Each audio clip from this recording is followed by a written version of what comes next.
Franklin County Commissioners meeting, April 26, 2017.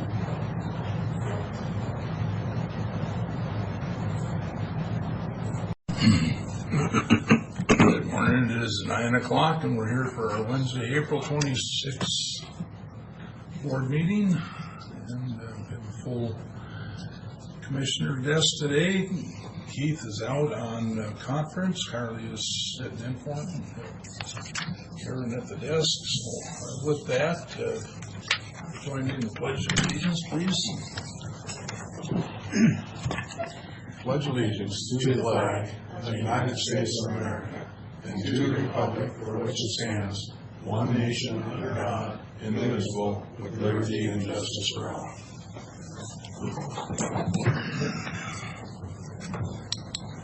Thank you. Our first item on the agenda this morning is Tim is going to update us. Good morning. Good morning, Mr. Waters. How are you? I'm well today. How are you guys doing? Good. Pretty good, we think. So far, anyways. You're not going to change that, are you? No, I don't Okay, think good. so. No, Okay, good. not in the plan. I took some notes this morning, and that's not on there. Okay, good. So, anyways, I'm just going to talk to you a little bit about one project I'm working on, but I first thought I'd go through kind of an update on how the season's going so far, since it's kind of early spring. Am I talking loud enough? Or you want me to sit over here? I can sit next to Carly if that's... Does that work better? All right. I usually don't have a problem being heard. Anyways, it's been a, as you guys know, a wet and cool spring, so that's affected the growers to some extent. Matt and I talked about the roads a little bit, and that kind of slowed them down getting equipment moved early in the spring. But I think everybody's on task now and a little bit behind, which is fine for them to be behind on planting, because when it's cool and wet, putting seed in the ground is not the best policy because it rots. So is it fair to say that the weather-caused road delays really haven't had much of an effect because the weather hasn't really allowed for them to move forward anyway? Well, if the roads had been in good shape, they would have been in the fields probably a bit premature. So we always caution growers not to plant into cool, wet soils because diseases and things do better under those conditions, and the plant doesn't germinate as quickly. So anytime the seed sits in the ground and doesn't get out of the ground, it's prone to rot. So, no, I don't think the roads had a... So those delays might actually turn out to be a bit of a blessing. Yes, because getting people to slow down in the spring is not an easy thing, because they have a lot of acres and need to cover ground, and I'm sure Mr. Miller remembers that kind of stress. But anyways, given the conditions, everything looks pretty good. Like I said, people were a little bit late getting to some fields, which is not necessarily a bad thing, but so far things are on track, and I haven't had any disastrous field calls yet, although I'm headed to one this afternoon. We'll see what that looks like. But your soil temperature wasn't up to That's right.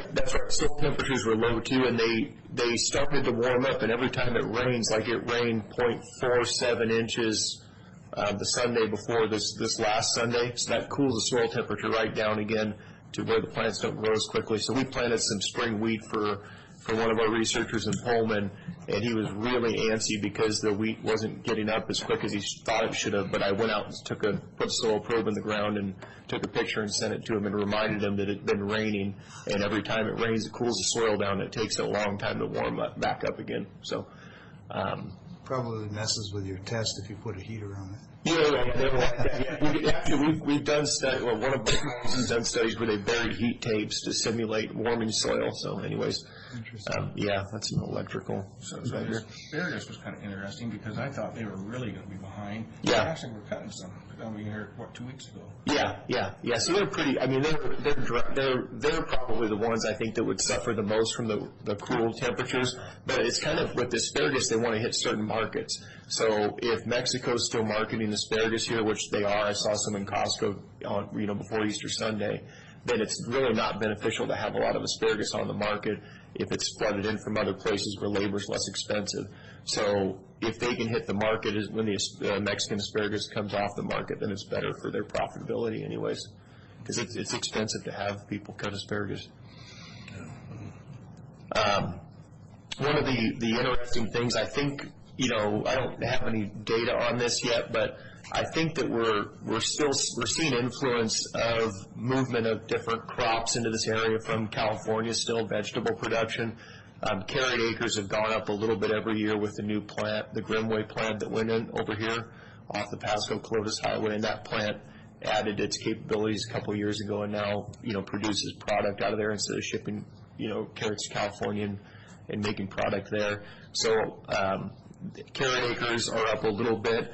I've seen some leafy green production in the area, which is pretty new. Baby spinach, which, I hadn't seen any, commercial production of that, just kind of roadside stuff previously. So I've seen some of that come in. I've seen some tests of lettuce and cabbage in the area.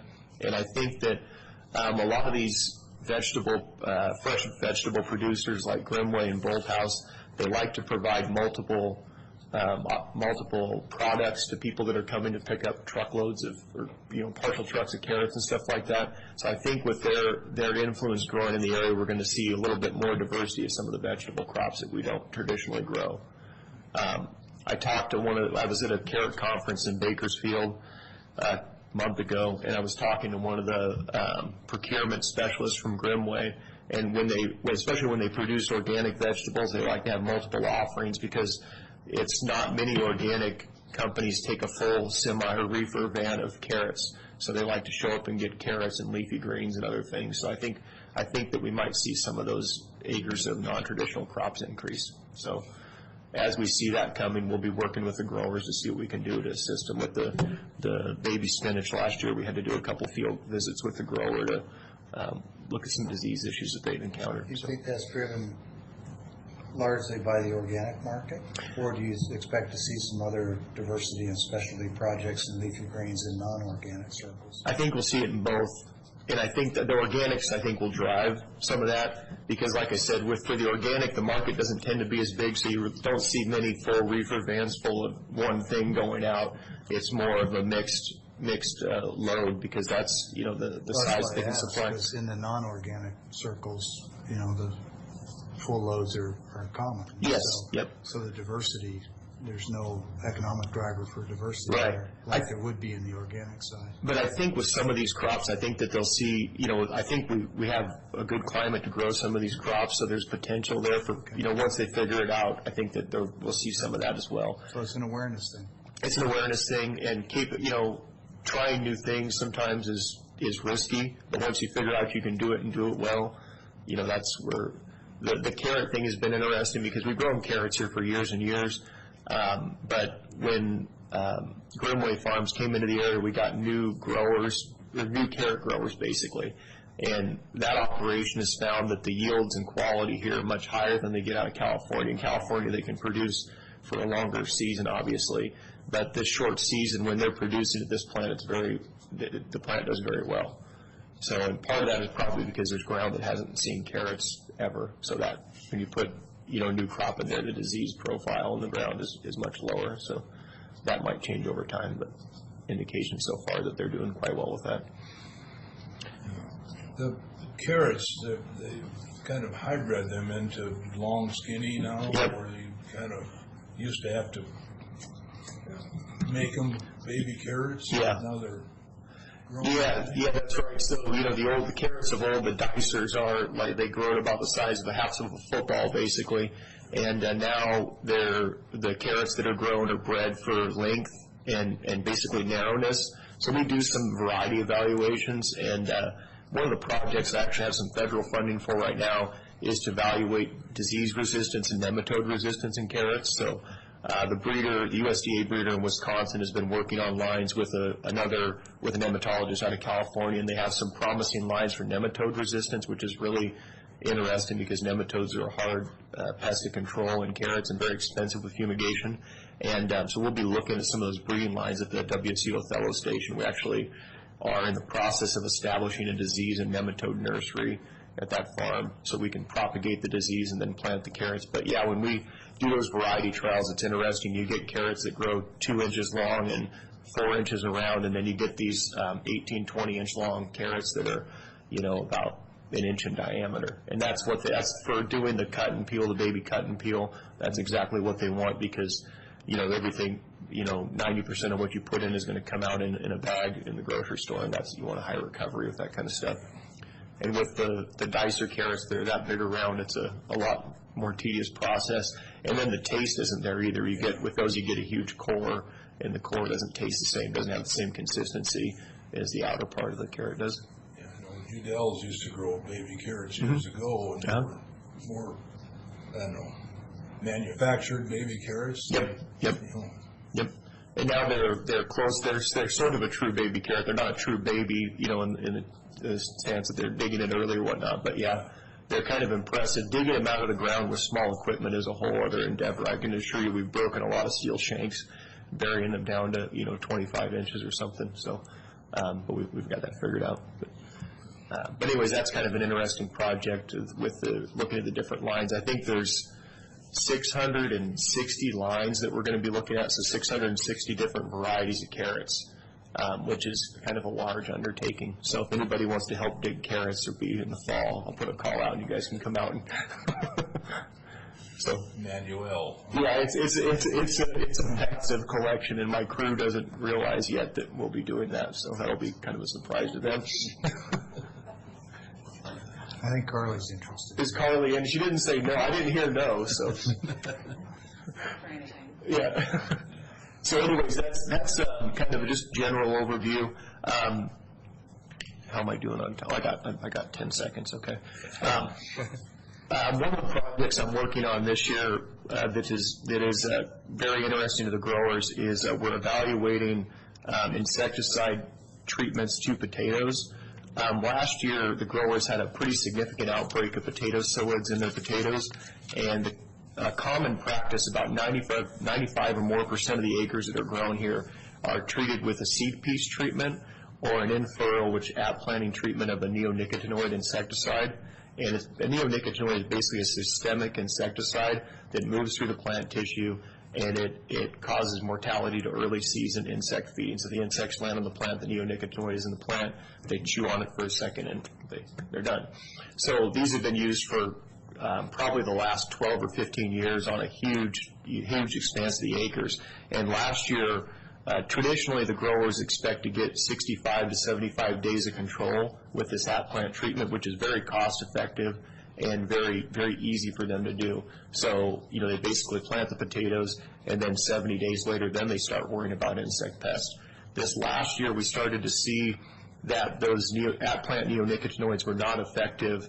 At about 55 days, we were seeing break in control, where we were going out in the field and finding established populations of insects.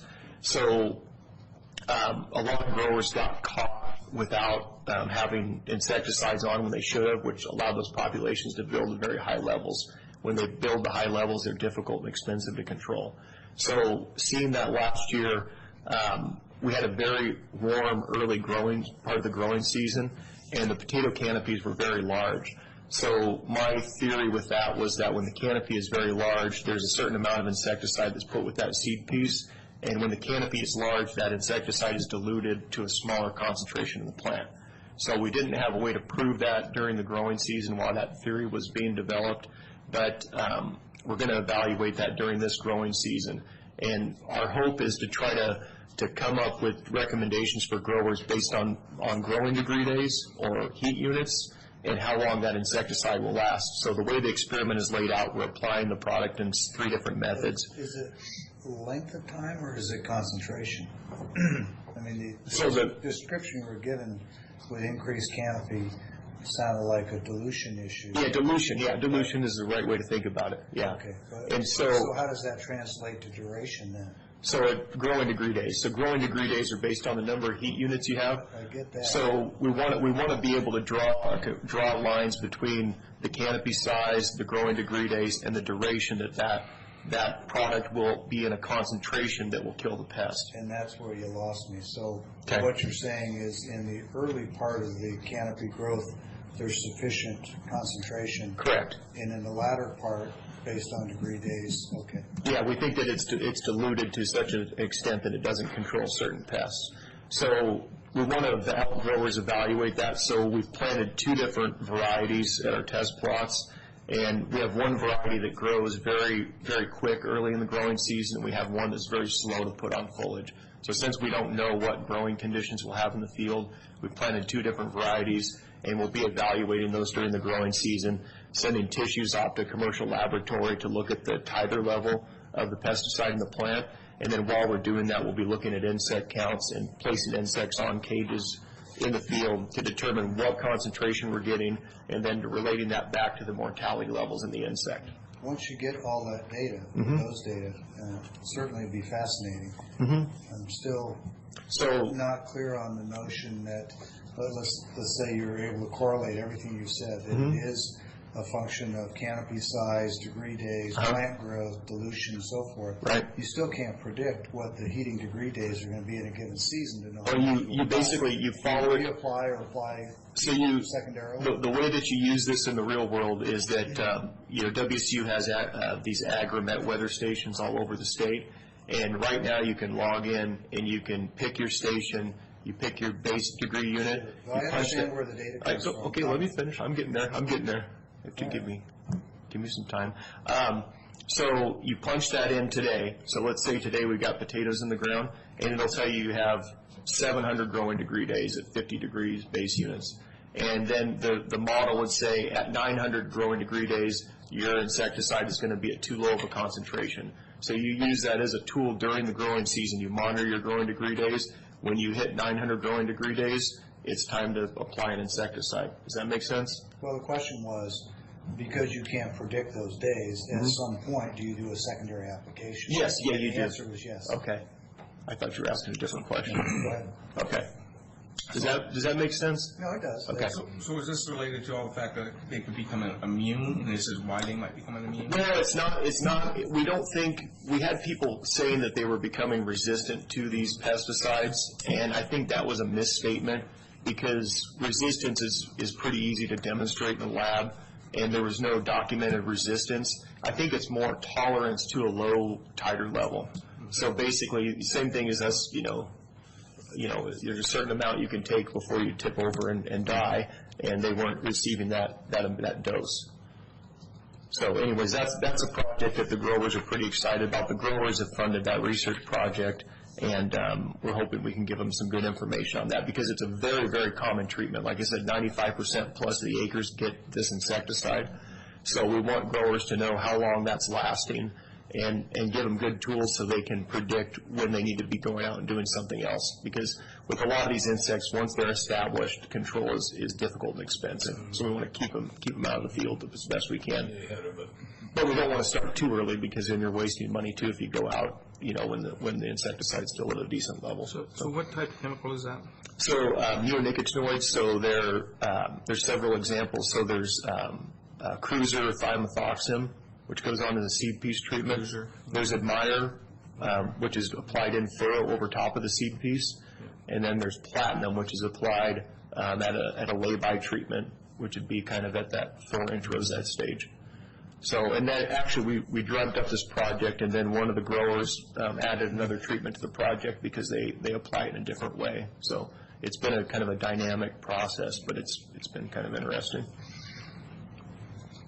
So that's one of several projects we're working on, and that's probably the most technical one, because like I said, we're sending leaf tissue off every, I think, 14 days for the titer levels, so we can get good curves to establish kind of where we're at during the growing season.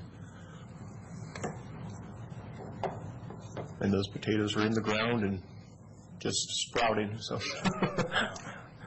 Say, how did that soybean and the corn ever turn out? I don't know that I ever heard a result. So that was Steve Norberg was doing that one. And so I can't answer that as well as Steve can, so I won't put my foot in my mouth. I was curious of yeah. how that. I don't think it's been widely adopted. I know there's been a couple growers, playing with it a little bit. Anytime you mix 2 crops, it's kind of difficult. Growing 1 crop is hard enough. When you put 2 in the same field, it's sometimes a little bit difficult to. I know that they were increasing the protein like Steve thought they could, but I'm not sure if it was to a high enough level to get, Feasible. Yeah. Yep.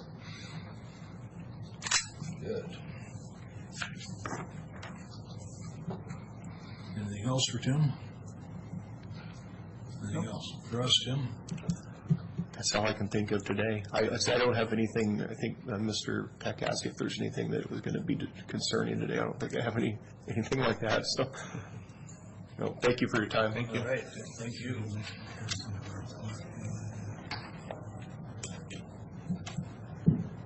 We have Carly and Matt are going to work on us, or just Carly?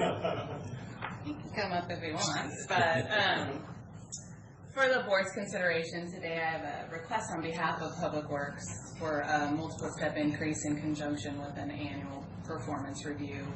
As I indicated in the read-ahead materials, Lisa Eckhart is working as a confidential administrative support specialist at Public Works. In her year of employment, Lisa's demonstrated a skill level that has allowed her to go above and beyond expectations, particularly in her contribution to the WinCam software development, training new employees in her ability to enhance efficiencies in the department. She is demonstrating performance consistent with an employee who has been in position for a number of years, and Public Works is requesting approval to promote her to a step 4 in conjunction with her annual performance review. Mr. Mahoney is here and may be able to, if he wants to add anything or to answer any of the board's questions about the request. So how long has she been here? 1 year. 1 year? Okay. And Public Works had considered requesting to bring her in at her initial hire at a higher step because of the depth of her private sector experience, but they wanted to give her some time to see how that private sector experience would translate to the public sector, and I believe that she has exceeded those expectations in that area. So from step, what step was it to what step? So she's currently at step 1 with her satisfactory performance review. She would move to a step 2. Okay. So they're requesting 2 additional steps to a step 4. Yeah, that's a good read ahead that was established pretty well, that she understands what's going on over there. So I know that in my interactions with her and interactions with the administrative staff down there, she's become pretty indispensable to their operations, particularly in the realm of the software that they're developing. we have a paperwork. Well, I'll get a couple of thoughts on it before we do, Mr. Chairman. Kind of a tough call, Matt, when you're faced with someone who perhaps by resume has the qualifications to come in at a higher step level, and we've seen a number of those over the years where we've agreed to bring people in at a higher step because of their experience, and it's kind of a tough call. Do you hire them in at a higher rate because of that experience and hope that your read of them and their resume is true and that they're going to perform at that level?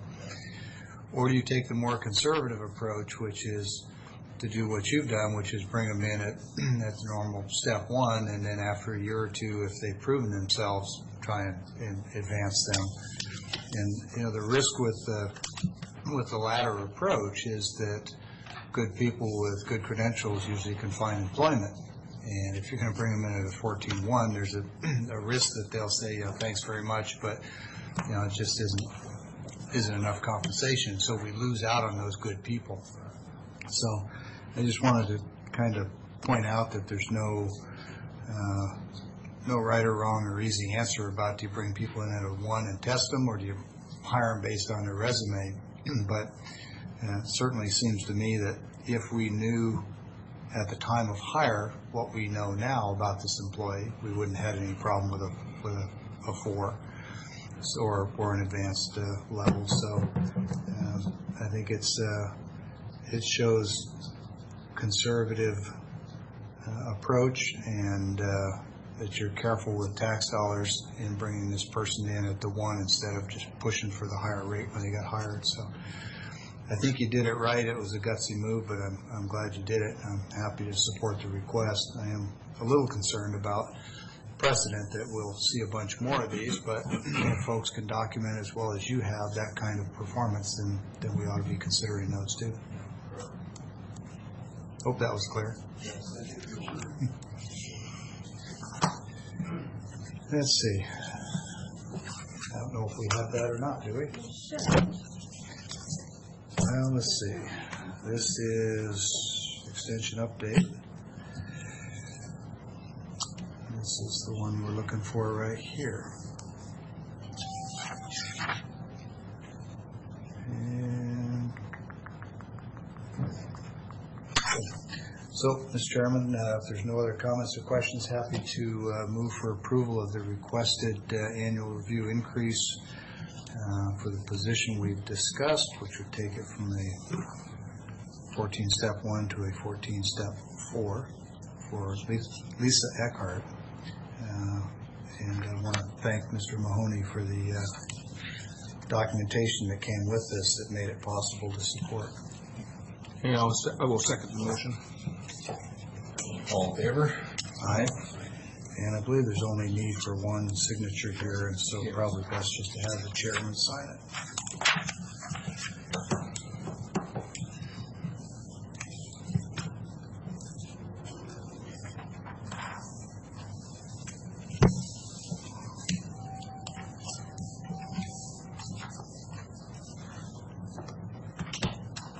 So be it.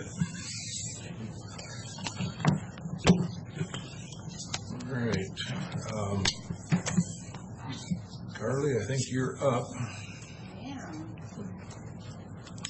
So also for the board's consideration, today I have a request for approval of a contract for services to support a countywide compensation review.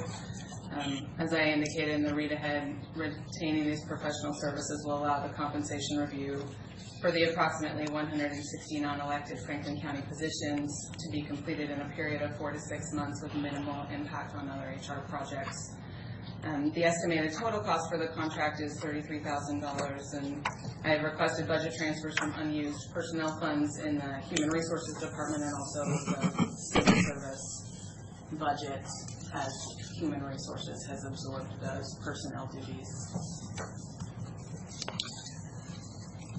So, Mr. Chairman, I would note that the rate for the work to be accomplished certainly seems reasonable.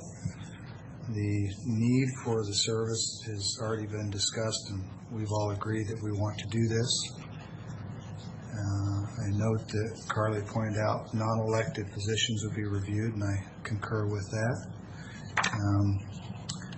The only thing I would ask, since as much as I have pushed to get this done, I would still ask that the board allow an additional week. I want to touch base with Eric Johnson at Wasack and maybe a couple of other county folks just to see how they have approached this issue. I don't think that there's necessarily anything inherently wrong with the process here or the way that we're approaching it. I just am aware that the impact of such a study can have on employees is evident from what we experienced with the last Hay Group study, which to this day is either widely accepted or widely rejected, depending on whom you ask. And I just think that this is a sensitive topic that's going to impact a lot of people, and I'd just like a little bit more time to see what other folks are doing before we head down this path. Again, I'm not saying that there's anything inherently wrong with this process. The amount seems reasonable. The scope of work is right. Just for comfort level, I would ask for that extra week. Any concern about holding it off a week? I won't be available for next week's meeting because I'll be at a conference, but I know Kate will be here, and certainly, up to the board. Yeah, so it's not a time frame problem. No, it does delay our ability to get started, of course, but. Yeah. Okay, let's, all right, is that Rick? Hold it off a week? Yeah, that's fine with me. I just wanted to make one comment, and it's not really, I don't think it means a lot, but I do know, there, like you said, like Commissioner Peck said, there was some disgruntled, some people were not happy, some people were very happy, and I don't know if it had anything to do with the Hay Group, but I noticed this person does work for the Hay Group, and did work at one time. She was employed by him. That's what it says in there. She worked with the Hay Group to complete a compensation study for an organization she was working for in Human Resources. Okay, but I just didn't want the same platform, maybe, and I don't know if you can do anything different anyway if you're classifying these positions. But it's just a question, No, the process will be very different. Yeah, good. Yeah, Good. That's a good idea. Okay, thank you. So we'll bring it back next week then. With that, I don't see any place here for public comment, but I will open it. Rocky, you got something for us today? What, no pizza?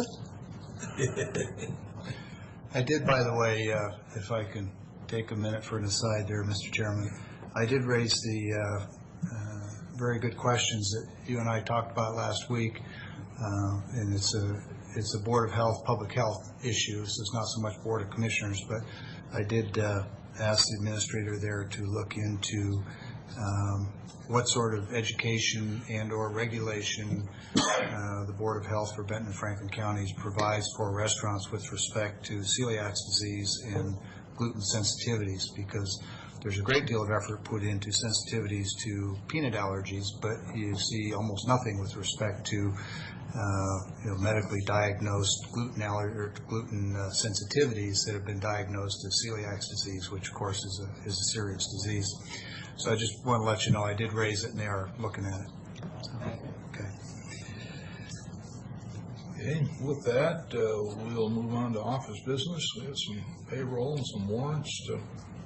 Okay, Mr. Chairman, let's see, we've got payroll rosters listed first, so I'll start with those. Move for approval of county road and motor vehicle payroll, total amount of $146,411.34. Been through the usual approvals through the auditor's office. That's it. Second. All in favor? Aye. Aye.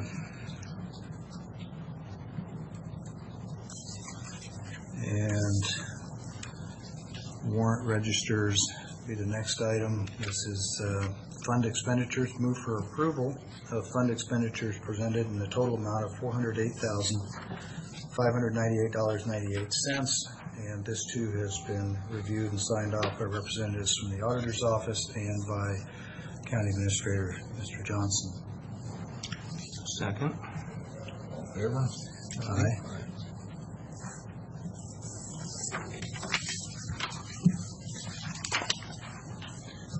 And Mr. Chairman, we have a consent agenda today with 9 items that move for approval as presented. No questions. Okay, I'm going to look through them again for 1 second.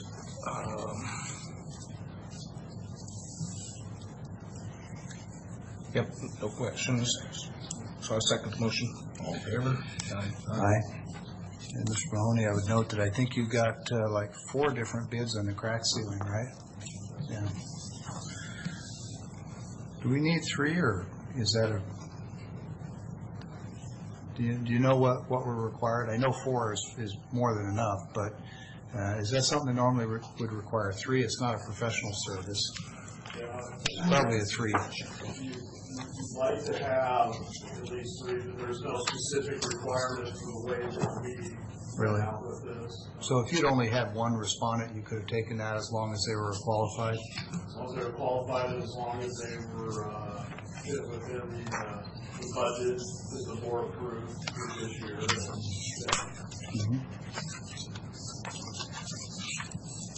Good. As long as they were responsive.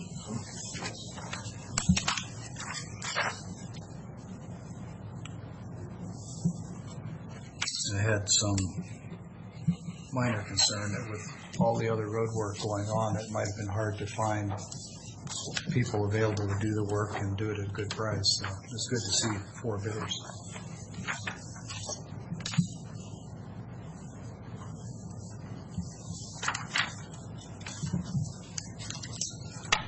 So you got the agenda already. Just as a side note, Commissioner, going along with that, we try to ensure by how we actually go out to bid and through the invitations to ensure that it's getting out to an appropriate number to hopefully ensure that we get better than 3. Certainly the more the better for us. We have as high as 10, so we'll actually reach out to the Journal of Commerce, Seattle, and of course the Herald, the Graphic, and then other trade publications as well, just to ensure that we reach as many of them as we can. So depending on the project and the A lot of times just the availability of contractors in our proximity will kind of spread our nets as necessary.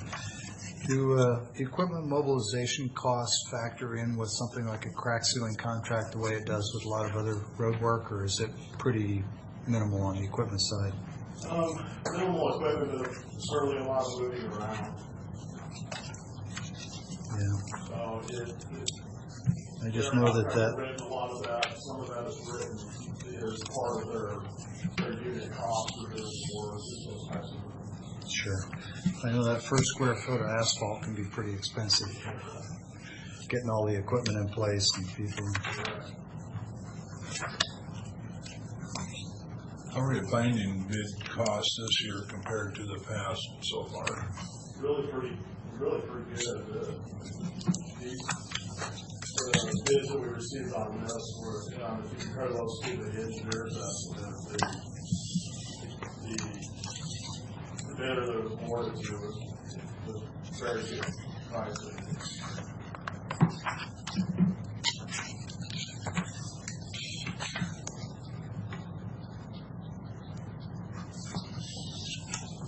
Yeah. Yeah, this is a Kennewick Firms, the low bidder at $183,945, and the estimate is $217,520. So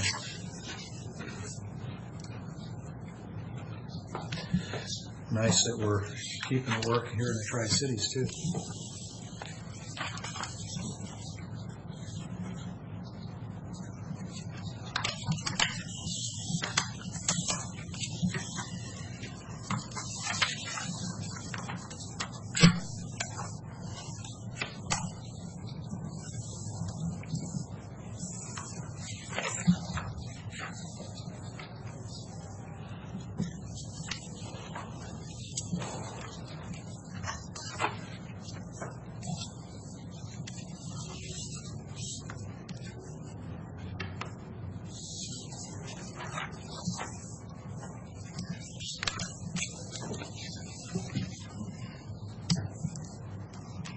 All these red tags in here.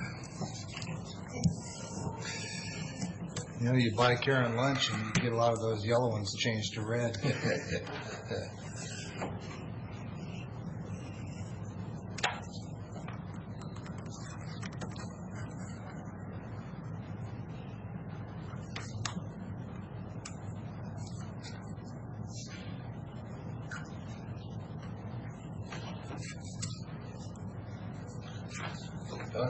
Buying lunches, found out last night late is Secretary's Week this week. Excuse me, it's Administrative Professionals Day. Oh, yeah. That's right. Yep. Yep. No, I'm gonna try and talk Karen and Sherry into letting me buy them lunch today, but I talked to Keith because I figured I was gonna be preempting his plan. He'd already beat me to it with some kind of card, with gift cards and other stuff, so they'll have to be satisfied with lunch. Well, that's good, because I don't know we've done it in the past, but like I said, I didn't even realize it until last night, so. Now I'm in the limp as soon as I get out of here today. Crap board. We understand, just bring a credit card. Yeah. I would have given him a I think we should go to card. Sahara Pizza, best pizza in town, I hear.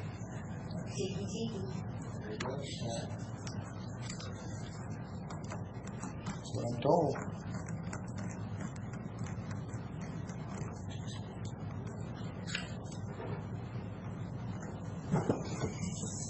How long have you had this store, Rocky? 13, 14 years.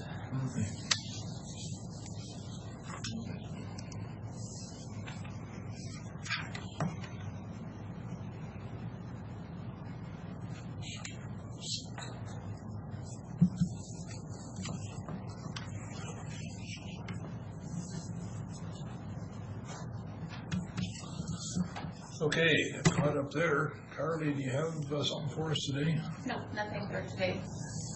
Okay. Did you ever get a hold of Mr. Hart about that project out there in Lynn Road? Yes, we did. And we're working with him, trying to make sure that he can still remain on his schedule. In reference to, Mr. Hart's willing to provide some material from his property for the county to use in our reconstruction out there on Lynn Road. Oh, good. So, John White, our road supervisor, is working with him now directly to Okay. try to make sure it will be his schedule, and also it definitely looks like we're gonna have to be removing that material, hauling it, and stockpiling it closer to be able to meet landowners. Yeah. Greg Hart got a hold of me. He's that gentleman that's got that historic barn on Lynn Road, that big red turn of the century barn. And he had called, and of course they want to get their field work done, but he's got some material that will help fill that gap there from the runoff that he'd like to get out of there before he starts moving material, equipment. So benefit both of us. Good. I have nothing else. Anything else? Go to the board. Just a question to Mr. Peck. How's the 911 coming along? Is there any movement there? Anything different from when we signed that last agreement? I was out of town for the last meeting. Keith Johnson attended, and the interlocal agreement has been completed. It's over with the City of Richland, which is acting as the agent for getting that signed and coordinating it. And we are waiting on the other agencies now to agree to sign the final draft. Okay. And then after that, is it done? Just needs to be built, made, done, changed over, whatever? Is it completed, the process of going through? No, the agreement, Yeah, it's just a step, isn't it? the agreement lays out the path forward for how the consolidation will be done. Okay, so we got ways to go yet. Yep. Thank you. Okay, and with that, reminder, next week we'll meet at TRAC. We'll have our board meeting at TRAC, and then we'll have a kind of a workshop walkthrough TRAC facility. So, same time, only different place. Other than that, if there's nothing, we are adjourned. Thank you.